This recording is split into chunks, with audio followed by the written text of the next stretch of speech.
ไกลสาวบ้านใหญ่น่าเจริญสาวก็งามเหลือเกินน่าเจริญสมคำย่องเป็นเขตจุดสุ่มสามสั่งที่เมืองสังทองภาษาสนลาวพี่น้องปองดองความสามัคคี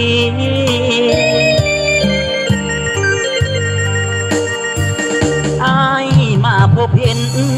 สาวเนื้อเย็นกำลังเพิ่มพูนพี่น้องภาษาปุ่นลุงปลูกกล้วยอ้อยมันต้นสาลีเขาหอมสังทอง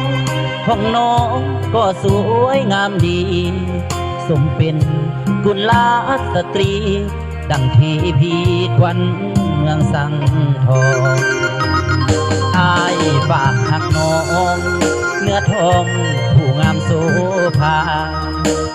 มาเหตุให้เหตุนาคู่กับน้องลาได้บ่นว่าน้องอยากมาเป็นเคยขอเอ่ยไม่ห่วมแต่งดองจะเอาเท่าแก่พี่น้องจัดงานดองให้สมศักดิ์ศรี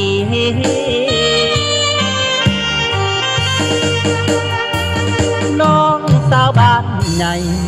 น่าเจริญโปรดจงสงสารไอ้บ่าวพนักงานก็สร้างหักฐานสามสร้างคนนี้จะคอยดูแลคอยเทคแค่ดูแลอย่างดี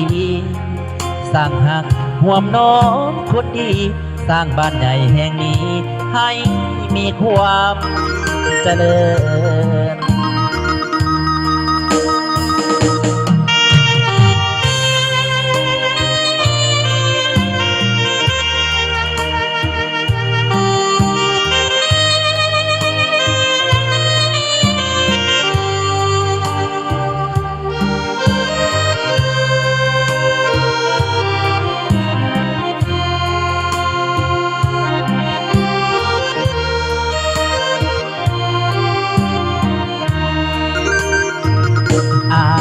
ฝากหักน้อง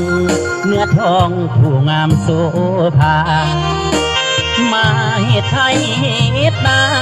ผู้กับน้องลาได้บ่นว่าน้องอยากมาเป็นเคยขอเอ่ยไม่ห่วมแต่งดองจะเอาเท่า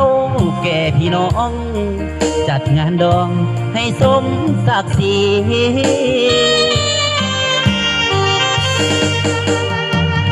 น้องสาวบ้านใหญ่น่าเจริญโปรดจงสงสารไอ้บ่าวพนักงานก็สร้างหักฐานสามสร้างคนนี้จะคอยดูแลคอยเทคแค่ดูแลอย่างดีสร้างหักห่วมน้องคนดีสร้างบ้านใหญ่แห่งนี้ให้มีความ